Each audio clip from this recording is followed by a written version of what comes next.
Bismillahirrahmanirrahim. In today's video, we would thoroughly study crystal field theory in octahedral complex and tetrahedral complex. Video start करने से पहले एक चीज मैं आपसे जरूर कहूंगा कि चीजों को पॉइंट टू पॉइंट समझिएगा. इन octahedral complex कोऑर्डिनेशन नंबर 6 होता है. कोऑर्डिनेशन नंबर क्या होता है? Number of ligands that surround central metal atom. Coordination number 6 mean 6 ligands surround central metal atom like these examples. In tetrahedral complex coordination number 4 होता है. Means 4 ligands surround central metal atom like this example 4 carbonyl group surround nickel central metal atom. d orbital consist of 5 orbitals और ये d generate होते हैं. Means इनकी same energy होती है. और वो 5 ऑर्बिटल्स कौन से होते हैं? dxy, dyz, dxz, जिनके लूब्स बिटवीन द एक्सिस होते हैं. dx square, y square, dz square, जिनके लूब्स अलोंग द एक्सिस होते हैं. तो जो बात आपने याद रखनी है कि d orbital consist of 3 orbitals जिनके लूब्स बिटवीन द एक्सिस होते हैं और 2 ऑर्बिटल जिनके लूब्स अलोंग द एक्सिस होते हैं. नेक्स्ट पॉइंट, अब आपने वर्ड्स पे गौर करना है. ऑक्टाहेड्रल कॉम्प्लेक्स में ligands approach the metal along the axis. तो जो अलोंग द एक्सिस ऑर्बिटल्स होते हैं उनकी एनर्जी ज्यादा हो जाती है और जो बिटवीन द एक्सिस ऑर्बिटल्स होते हैं उनकी एनर्जी कम हो जाती है. अलोंग द एक्सिस 2 ऑर्बिटल्स हैं, dx square, y square, dz square. Between the axis 3 orbitals हैं, dxy, dyz, dxz. So in octahedral complex, when ligands approach the metal along the axis, d orbital split into 2 sets. One set consists of 2 orbitals of higher energy, जिसे हम Eg orbital का नाम देते हैं, and other set consist of 3 orbitals of lower energy, जिसे हम T2G orbital का नाम देते हैं. And the difference between 2 set of energy level called crystal field splitting energy का नाम देते हैं और उसे सिंबॉलिकली रिप्रेजेंट किया जाता है delta O. O for octahedral complex. Crystal field splitting energy also measure an other parameter जिसे हम dq का नाम देते हैं. Means delta O is equal to 10 dq. अब 10 dq क्यों लिखा गया है? अब हम इस बात को समझेंगे. Eg ऑर्बिटल का delta O is equal to plus 3/5. Plus sign represent कर रहा है increase of energy 3/5. 5 total number of orbitals हैं एंड 3 लो एनर्जी ऑर्बिटल्स हैं. तो Eg ऑर्बिटल का delta O is equal to 0.6 delta O और 6 dq के बराबर होगा. T2G ऑर्बिटल का delta O is equal to -2/5. Negative sign represent कर रहा है decrease of energy. 5 total number of orbitals and 2 high energy orbitals. So T2G orbital का delta O is equal to -0.4 -4 dq के बराबर होगा. प्लस साइन या negative sign represent कर रहे हैं इंक्रीज और decrease of energy. 6 and 4 is equal to 10, इसलिए हमने यहां पर लिखा है delta O is equal to 10 dq. आपने वर्ड्स पे गौर करना है. ऑक्टाहेड्रल कॉम्प्लेक्स में ligands approach the metal along the axis. तो अलोंग द एक्सिस ऑर्बिटल्स की एनर्जी ज्यादा हो गई थी. In tetrahedral complex ligands approach the metal between the axis. So between the axis orbital की एनर्जी ज्यादा हो जाएगी और अलोंग द एक्सिस ऑर्बिटल की एनर्जी कम हो जाएगी. बिटवीन द एक्सिस ऑर्बिटल्स 3 है हमारे पास, dxy, dyz, dxz. अलोंग द एक्सिस ऑर्बिटल्स 2 होते हैं, D X square Y square D Z square. When ligand approach the metal between the axis, d orbitals split into two set. One set consists of 3 orbitals with higher energy called T2 orbital, and other set consists of 2 orbitals with lower energy called E orbital. In octahedral complex between the axis orbitals को T2G orbital का नाम दिया गया था। इन tetrahedral complex between the axis orbitals को T2 orbital का नाम दिया गया है। इन octahedral complex along the axis orbital को EG ऑर्बिटल का नाम दिया गया था। इन tetrahedral complex along the axis orbital को E ऑर्बिटल का नाम दिया गया है। तो ये एक डिफरेंस है ऑक्टाहेड्रल कॉम्प्लेक्स और टेट्राहेड्रल कॉम्प्लेक्स के दरमियान।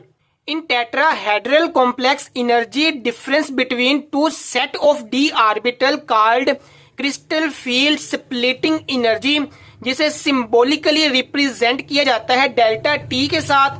T for tetrahedral complex is equal to 10 dq। अब ये 10 dq के बराबर क्यों है, इस बात को हम प्रूव करते हैं। In tetrahedral complex T2 orbital का delta T is equal to +2/5। Plus sign represent कर रहा है increase of energy, 5 total number of orbitals and 2 low energy orbitals.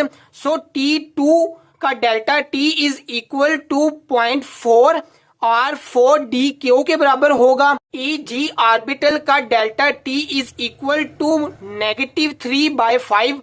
Negative sign represent कर रहा है decrease of energy, 5 total number of orbitals, 3 higher energy orbitals. So E orbital का delta T is equal to -0.6 और -6 dq के बराबर होगा। Plus और negative sign represent कर रहे हैं इंक्रीज और decrease of energy. So 4 and 6 dq is equal to 10 dq के बराबर होगा। Distribution of electrons follow 3 rules, aufbau principle, Pauli exclusion rule and Hund's rule. Aufbau principle में क्या होता है, distribution of electrons from low energy level to high energy level होती है। Pauli exclusion rule क्या होता है, every orbital can hold 2 electrons with opposite spin. And Hund's rule क्या होता है, in degenerate orbitals place 1 electron पर orbital with same spin before pairing them. अब हम इन 3 रूल्स को यूज करेंगे। D orbital consist of 5 degenerate orbitals. According to Hund's rule, place 1 electron per orbital with same spin before pairing them। 6 electrons हैं, 1 2 3 4 5 and then 6। 2 electrons in an orbital with opposite spin होंगे। Same spin के साथ हम electrons नहीं लिखेंगे according to Pauli exclusion rule. Last slide में हमने ये बात की कि ligands approach the metal along the axis in octahedral complex और d orbital split हो जाता है into 2 set, 1 set of higher energy called EG and 1 set of lower energy called T2G। Now ligands 2 types के होते हैं, strong field ligands और weak field ligands। When strong field ligands approach करते हैं तो T2G EG में कितने number of electrons आएंगे, जब वीक फील्ड लिगेंड्स अप्रोच करेंगे तो T2G और EG में कितने नंबर ऑफ इलेक्ट्रॉन्स आएंगे। अब हम इस चीज को डिस्कस करेंगे। इन strong field ligands gap between T2G and EG ज्यादा होगा। जितना फील्ड स्ट्रॉन्ग होगा उतना गैप ज्यादा होगा, जितना गैप ज्यादा होगा उतनी क्रिस्टल फील्ड स्प्लिटिंग एनर्जी ज्यादा होगी। Point number 2, pairing of electron. अब हम इस पॉइंट को समझेंगे। Distribution of electron from low energy to higher energy होती है, लेकिन स्ट्रॉन्ग फील्ड लिगेंड्स में लो एनर्जी ऑर्बिटल्स की फिलिंग सबसे पहले होती है, फिर इलेक्ट्रॉन्स हायर एनर्जी ऑर्बिटल्स में जाते हैं। लाइक अगर डी में 1 इलेक्ट्रॉन होगा तो यहाँ पर 1 इलेक्ट्रॉन आ जाएगा। डी में 2 इलेक्ट्रॉन्स होंगे, 1 2 आ जाएगा। डी में 3 इलेक्ट्रॉन्स होंगे, 1 2 3 आ जाएगा। D डी में 4 इलेक्ट्रॉन्स होंगे, 1 2 3 एंड 4 मींस पेयरिंग स्टार्ट हो जाएगी। डी में 5 इलेक्ट्रॉन्स होंगे, 1 2 3 4 5। डी में 6 इलेक्ट्रॉन्स होंगे, 1 2 3 4 5 6। डी में 7 इलेक्ट्रॉन्स होंगे, 1 2 3 4 5 6 एंड देन 7 मींस के distribution of electron from low energy to higher energy तो हो रही है, लेकिन स्ट्रॉन्ग फील्ड लिगेंड्स में लो एनर्जी ऑर्बिटल्स की फिलिंग सबसे पहले होगी in the form of pairing of electrons. उम्मीद है कि ये पॉइंट आपको समझ आ गया होगा। Third point, delta O greater than P. अब ये पी क्या होता है? Third point, delta O greater than P.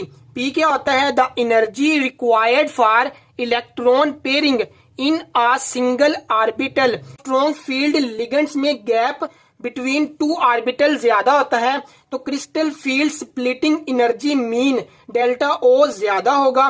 Strong field ligands को लो स्पिन कॉम्प्लेक्स का नाम देते हैं। इस चीज को आपने याद रखना है कि स्ट्रॉन्ग फील्ड लिगेंड्स को लो स्पिन कॉम्प्लेक्स का नाम देते हैं। इसमें पेयरिंग ऑफ इलेक्ट्रॉन होती है, तो इसे डायामैग्नेटिक का भी नाम दिया जाता है। अब आपने ये हेडिंग देनी है, calculate crystal field stabilisation energy in octahedral complex and low spin complex. Mean strong ligand approach कर रहे हैं, डी ऑर्बिटल स्प्लिट हो रहा है, लो एनर्जी ऑर्बिटल T2G है and higher energy orbital EG है। T2G is equal to -0.4 or equal to -4 DQ। EG is equal to +0.6 or is equal to 6 DQ।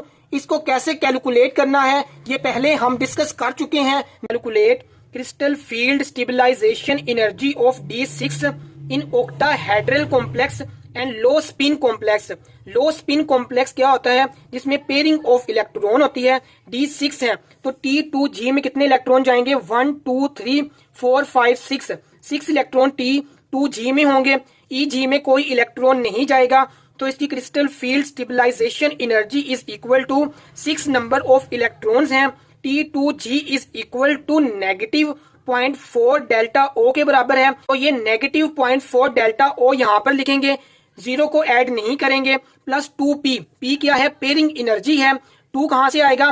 3 pairs हैं, 1 2 3, 3 pair हैं, एक pair already present है, -1 is equal to 2 plus 2P is equal to -2.4 delta O plus 2P।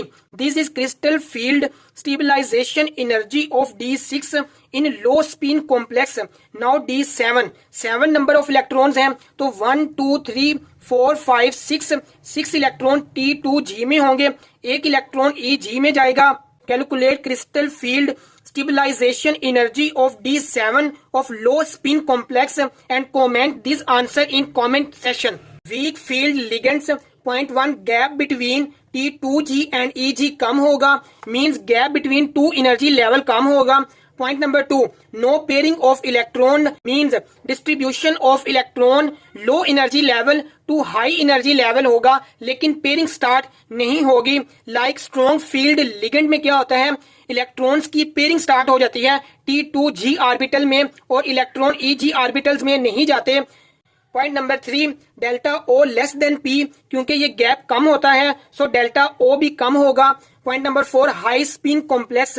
Week field ligands को high spin complex का नाम देते हैं और स्ट्रॉन्ग फील्ड लिगेंड्स को लो स्पिन कॉम्प्लेक्स का नाम देते हैं। दिस इज कॉल्ड पैरामैग्नेटिक, क्योंकि इसमें पेयरिंग ऑफ इलेक्ट्रॉन नहीं होती। इन वीक फील्ड लिगेंड्स अगर D के पास एक इलेक्ट्रॉन होगा तो ये यहाँ पर आएगा, D के पास 2 इलेक्ट्रॉन्स होंगे 1 2, D के पास 3 इलेक्ट्रॉन्स होंगे 1 2 3, D के पास 4 इलेक्ट्रॉन्स होंगे 1 2 3 4, D के पास 5 इलेक्ट्रॉन्स होंगे 1 2 3 4 5, D के पास 6 इलेक्ट्रॉन्स होंगे 1 2 3 4 5 6, D के पास 7 इलेक्ट्रॉन्स होंगे 1 2 3 4 5 6 7। तो ये distribution of electrons in T2G orbital and EG orbital different है। Weak field ligands are high spin complex में एंड स्ट्रॉन्ग फील्ड लिगेंड्स या लो स्पिन कॉम्प्लेक्स में। इस चीज को आपने याद रखना है। इस पॉइंट की आप हेडिंग दोगे, calculate crystal field stabilisation energy in octahedral complex of high spin complex. High spin complex क्या होते हैं? जो वीक फील्ड लिगेंड्स होते हैं। पहले हमने स्ट्रॉन्ग फील्ड लिगेंड्स की बात की, अब हम वीक फील्ड लिगेंड की बात करेंगे। D6 means calculate crystal field stabilisation energy of D6 in octahedral complex of high spin. अगर D6 होगा तो T2G में कितने इलेक्ट्रॉन्स आएंगे और EG में कितने इलेक्ट्रॉन्स आएंगे? 1 2 3 4 5 6। T2G में 4 इलेक्ट्रॉन्स हैं, EG में 2 इलेक्ट्रॉन्स हैं। तो crystal field stabilisation energy is equal to 4 electrons हैं। T2G इज इक्वल टू -0.4 ये लिखेंगे, प्लस 2 नंबर ऑफ इलेक्ट्रॉन्स हैं। EG is equal to plus 0.6 वो लिखेंगे, is equal to -0.4 delta O और -4 DQ। वीक फील्ड लिगेंड्स में नो पेयरिंग ऑफ इलेक्ट्रॉन्स होती है मींस, लेकिन यहाँ पर एक पेयर प्रेजेंट है, 1 पेयर यहाँ पर है, 1 पेयर ऑलरेडी प्रेजेंट है, 1 - 1 is equal to 0। So weak field ligands में नो पेयरिंग ऑफ इलेक्ट्रॉन्स होती है, वो इस पॉइंट से प्रूव हो जाता है।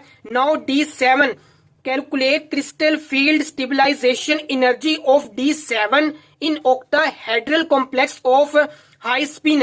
D7 होगा तो T2G और EG में कितने इलेक्ट्रॉन्स आएंगे?